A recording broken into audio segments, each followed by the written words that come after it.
යස්සු යක්කු prompt කියලා ඔහේ කොටනවා. අපි එපැයි මේවා කරන්න. අනේ ඔව් අප්පා. මුන් කියන ගේම් ගහන්න ගිහිල්ලා මේ පේන ටිකත් නැති කරගන්න තමයි වෙන්නේ. රෙද්ද ටෙක්නොලොජි මෙව්වා. උඹ ඔබපන් ටොක ගගා උඹ ඔබපන්. උඹට හරි ලේසිනේ chat gpt දැම්ම කොපි කරා පේස්ට් කරා.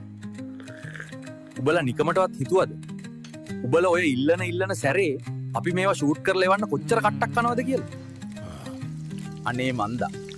මේ සුද්දගේ වැඩ හිනදා අපිට හඳෙත් වඩේ බදින්න උනානේ මහත්තයෝ. හොද වෙලාවට උඹලට ප්‍රෝ වර්ෂන් එක ගන්න සල්ලි නැත්තේ. නැත්තම් ඒකේ පරිප්පුව කන්න වෙන්නෙත් අපිටනේ.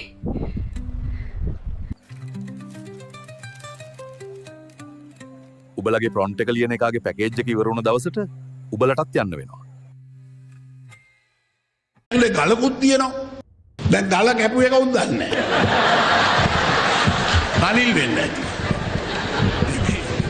ඇයි නෑ? මම මෙහෙම හිතලා